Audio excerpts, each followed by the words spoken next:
آپ میرے شوہر ہیں, میں آپ کی بہت رسپیکٹ کرتی ہوں, لیکن میں آپ سے اختلاف رکھتی ہوں. جیسے آپ نے کہا ابھی, وہ یہ کہ ہمارے ہاں ایک مسئلہ یہ ہے کہ ابھی میں شوٹ پر سے ایک دن آ رہی تھی. اچھا, روزے کا مطلب ہوتا ہے روکنا, اور بلکہ حلال چیزوں سے بھی اپنے آپ کو روکنا. حرام تو بہت دور کی بات ہے, حلال چیزوں سے آپ خود کو روکتے ہیں. تو اب شوٹ پہ تھی تو گھر قریب تھا, میں نے کہا چلے میں افطار کے لیے اپنے گھر چلی جاؤں, بچوں کے ساتھ افطار کروں. میں گھر آ رہی تھی. اب آپ یہ سوچیں کہ 50 لوگوں کی لائن لگی ہوئی ہے, کیونکہ ایک منسٹر صاحب جنہوں نے پتہ نہیں روزہ کھولنا بھی تھا, افطار کرنا بھی تھا یا نہیں, انہوں نے کہیں جانا ہوگا افطار پہ رسمن.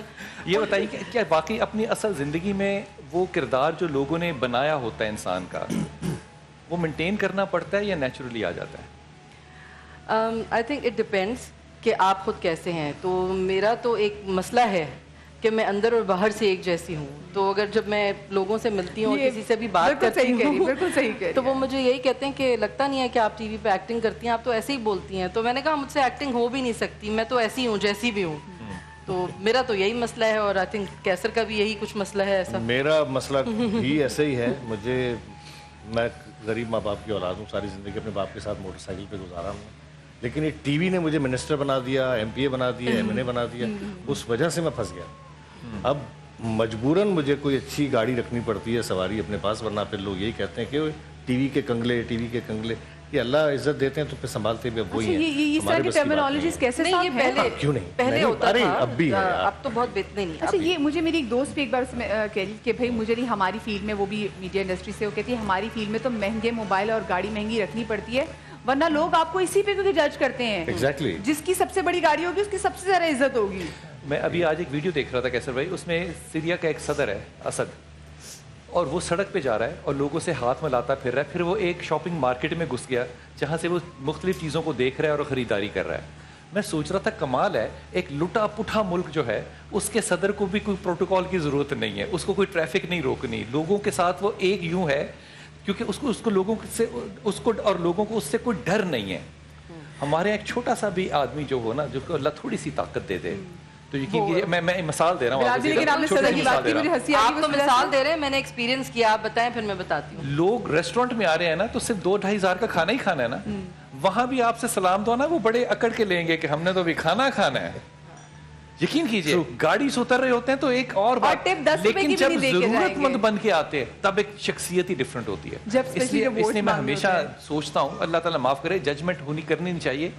اللہ تعالیٰ نے شاید اسی لیے ہمارے دلوں میں سکون نہیں رکھا ہوا کہ ہمیں تھوڑی سی بھی طاقت, 1000 روپے کی طاقت مل جائے نا تو ہماری آنکھیں ہمارے ماتھے پہ چلی جاتی ہیں. ایسی بات نہیں. دیکھیں, جب آپ اللہ کو شامل کرتے ہیں نا, یا تو اللہ کی بات آپ نہ کریں, تو آپ دنیا کی جو مرضی ہے آپ اس پہ میں اور آپ ہم سب تبصرہ کر دیتے ہیں. لیکن جب ہم کہتے ہیں نا اللہ, تو اللہ تو کہتا ہے کہ ان اولیاء اللہ الا تخافوا ولا تحزنوا, کوئی خوف. بالکل, تو اللہ کے جو دوست ہیں ان پہ تو کوئی خوف اور وہ محزن ہوتے نہیں. وابشروا فی جنت التی کنتم توعدون, ان سے تو جنت کا وعدہ کر دیا گیا یہاں پر بھی اور آخرت میں بھی, تو ان کو تو کوئی ہوتا نہیں ہے. باقی ہاں, جو مجھ جیسے جاہل لوگ ہوں گے تو وہ ظاہر ہے اکڑ کے بھی چل رہے ہوں گے. اللہ کرے ایسے جاہل بھی پورے پاکستان میں بھرے ہوئے, اور ایسے جاہل لوگوں کی ڈیفینیشن کیسے صاحب جیسی. اچھا, آپ یہ بات ابھی صدر کی کر رہے تھے تو مجھے اس وقت ہنسی یہ سوچ کر آ رہی تھی کہ ہمارے صدر کو پروٹوکال اس لیے چاہیے ہوتا ہے کہ کہیں ان سے کوئی سوال پوچھنا ان میں سے 90% لوگ ہمارے صدر کی شکل کو نہیں پہچانتے. اس کی وجہ ہے نا, اس کی وجہ ہے ہمارا ملک جو ہے اس وقت ایک دہشت گردی کی بدترین لہر سے گزر رہا ہے. ماضی میں آپ دیکھیے ذوالفقار علی بھٹو صاحب, بے نظیر صاحبہ, ان جتنے بڑے بڑے لیڈران ہیں ان سب کو اسیسن کیا گیا, بم بلاسٹ, مشرف صاحب کی گاڑی پہ بم مارے گئے. مطلب ہمارے یہاں جو جیو پولیٹیکل سچویشن ہے اس میں دہشت گردی کی وجہ سے ہم سب کو, جو ہمارے لیڈران ہیں, میرا خیال ہے ہم سب کو ان کا کیئر کرنا چاہیے, چاہے وہ کسی بھی پارٹی سے تعلق رکھتے ہیں. اور وہ نہ کریں کیئر, وہ بھی وہ نہ کریں.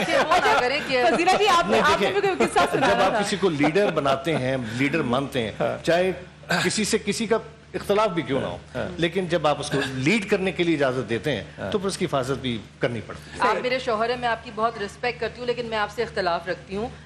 جیسے آپ نے کہا ابھی, وہ یہ کہ ہمارے ہاں ایک مسئلہ یہ ہے کہ ابھی میں شوٹ پر سے ایک دن آ رہی تھی. اچھا, روزے کا مطلب ہوتا ہے روکنا, اور بلکہ حلال چیزوں سے بھی اپنے آپ کو روکنا. حرام تو بہت دور کی بات ہے, حلال چیزوں سے آپ خود کو روکتے ہیں. تو اب شوٹ پہ تھی تو گھر قریب تھا, میں نے کہا چلے میں افطار کے لیے اپنے گھر چلی جاؤں, بچوں کے ساتھ افطار کروں. میں گھر آ رہی تھی. اب آپ یہ سوچیں کہ 50 لوگوں کی لائن لگی ہوئی ہے کیونکہ ایک منسٹر صاحب جنہوں نے پتہ نہیں روزہ کھولنا بھی تھا افطار کرنا بھی تھا یا نہیں, انہوں نے کہیں جانا ہوگا افطار پہ رسمن, ان کی وجہ سے پورا ٹریفک بند پڑا ہوا تھا اور میرا اتنا دل جل رہا تھا کہ میں انہیں کہوں کہ بھائی رمضان میں تو معاف کر دیں ہمیں, رمضان کے علاوہ بھی ہمیں معاف کرنا ہے. اچھائی اور برائی ہر جگہ ہوتی ہے, ہر شعبے میں ہوتی ہے, ہر معاشرے میں ہوتی ہے. تو ہمارا سابقہ کن لوگوں سے پڑتا ہے, ہم وہ اپنے تجربات سب سے شیئر کر رہے ہوتے ہیں. صحیح. میں جن دوستوں کو جانتا ہوں, چاہے وہ سیاستدان ہیں یا نہیں ہیں, یا ان کے ساتھ اگر پروٹوکولز ہیں بھی, تو زیادہ تر لوگوں کو میں جانتا ہوں جو کہ اپنے ساتھ موبائل کے ہوٹرز نہیں چلاتے. یقین مانیں چاہے کتنے بھی ٹریفک میں پھنسے ہوئے, میں نام لوں گا تو شاید برا لگے گا, لیکن میں نام سعید غنی کی میں مثال دوں گا, اور وہ لوگ ہوٹرز نہیں چلاتے ہیں. تو ایسے لوگ اچھے لوگ بھی ہیں. سعید غنی صاحب تھوڑے سے ڈیفرنٹ اس کے لیڈرز کی کیسر بھائی جو حاکم ہے نا یا ممبر پہ جو بیٹھا ہوا ہے, اس کی ذمہ داری میرے اور آپ سے زیادہ ہے. وہ ہمارا آئیکن بنے, اس کا ذمہ زیادہ ہے. ایک چھوٹی سی مثال آپ کو دیتا ہوں. شام سے ایک رومی آیا اور اس نے حضرت عمر خطاب سے ملنا تھا. یہ بڑا مشہور واقعہ کہ وہ باہر لیٹے ہوئے تھے اور سر کے نیچے انہوں نے اینٹ رکھی ہوئی تھی, چھڑی ان کی پاس تھی. اس نے ایک جملہ کہا, یہ روایتوں میں ہم نہیں سناتے. وہ بڑا متاثر ہوا کہ یہ ہے ان کا امیر المومنین, یہ بادشاہ ان کا جو باہر لیٹا ہوتا ہے. اس نے حضرت عمر سے کہا کہ عمر خطاب رضی اللہ تو نہیں کہہ سکتا تھا, اس نے کہا عمر, میں اگر شام کا ریپرزینٹیٹیو نہ ہوتا, اپنے بادشاہ کا میں ریپرزینٹیٹیو نہ ہوتا, میں اس کا سفیر نہ ہوتا, تو میں اس وقت تیرا ایمان قبول کر لیتا. میں صرف اس لیے واپس جا رہا ہوں تاکہ مجھے کوئی یہ نہ کہے کہ میں سفیر بن کے آیا اور یہاں آ کے تم لوگوں نے مجھے اپنا ایمان دے دیا اور میں بک گیا. میں واپس جاؤں گا, میں دوبارہ آؤں گا اور تیرا ایمان. یہ وہ جو ہیرو ورشپ ہے نا, آپ نے 100% صحیح بات فرمائی ہے. دیکھیے, ہم being Muslims, being follower of نبی کریم صلی اللہ علیہ وسلم, ہم ایک غلطی یہ کرتے ہیں کہ ہم آپ صلی اللہ علیہ وسلم کے جیسا حلیہ بنانے کی کوشش تو کرتے ہیں کہ ان کی جیسے رنگ پہن لیں, لیکن ان کا کردار نہیں ہم لیتے. بالکل. ان کی اسوائے حسنہ سے ہم نہیں سیکھتے. ظاہری پہ جاتے ہیں, ظاہری پہ جا رہے ہوتے ہیں. جو ان کے اعمال تھے, جو انہوں نے لوگوں کے ساتھ ان کا برتاؤ تھا, ہم اس چیز کو بھول جاتے ہیں. مجھے لگتا ہے کیسر بھائی ہم ظاہری پہ بھی نہیں جا رہے. ظاہری پہ بھی نا شاہ صاحب ہم نے سلیکشن کی ہوئی ہے. مثال کے طور پہ ہم اوپر کے حصے کو ظاہراً رکھ لیں گے ویسا, لیکن اللہ کے رسول کا پیٹ اپنی کمر کے ساتھ لگا ہوا تھا. ہم یہ نہیں رکھتے. اللہ کے رسول کندھے جھکا کر چلتے تھے, ہم یہ نہیں رکھتے. اللہ کے رسول کبھی کسی کی آنکھوں میں آنکھیں ڈال کے نہیں دیکھتے تھے. اور کیسی خوبصورت عادت میرے نبی کی کہ میں یوں بیٹھا ہوں نا, مجھ سے کوئی یہاں بات کرے گا تو میں گردن موڑوں گا. نبی نے کبھی گردن نہیں موڑی, پورے کے پورے مڑ کے اس کی طرف جاتے تھے, اور جب تک وہ شخص اپنی بات کو ختم نہیں کرتا تھا وہ اس کو سنتے تھے. یہ سنتیں جو ہیں یہ ظاہری ہیں جو ہمیں لینی ہیں, یہ کردار کی ہیں, اس کے عبادات کا کوئی تعلق نہیں. میں تو خیر سنت کو کرنا بھی عبادت ہی سمجھتا ہوں. آپ کچھ بتانے لگی تھی, آپ کچھ واقعہ بتانے لگی تھی. وہ یہی والا تھا ایکچولی جو میں بتا رہی ہوں کہ میں جب شوٹ پر سے آ رہی تھی, ایک تو وہی بات تھی, اور چھوٹی چھوٹی بہت باتیں ہوتی ہیں, تکلیف ہوتی ہے ایکچولی, کیونکہ ہم اپنے ملک کو اون کرتے ہیں, اپنا گھر مانتے ہیں, اور مطلب ہمارا دل یہاں ہے, ہماری روٹس یہاں ہیں, ہمارے بڑے یہیں پہ تھے, تو ہمیں اس طرح کی چیزیں دیکھ کر obviously تکلیف ہوتی ہے.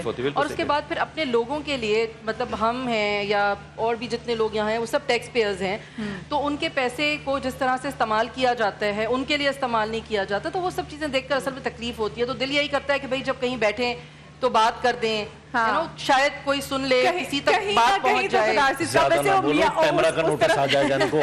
نہیں, آپ ذرا منہ سائڈ پہ کر کے بات کر دیا کریں نا, تو وہ تو ماشاءاللہ سے وہ ایسے نہیں ہوتے. وہ نہیں, وہاں سے بات آگے نہیں پہنچتی. نہیں کیسر اتنا بڑا ذریعہ ہے, تو اتنا بڑا منوا لیتی ہوں ان سے, تو میں اپنی باتیں ساری منوا لیتی ہوں, ان کا مسئلہ نہیں ہے.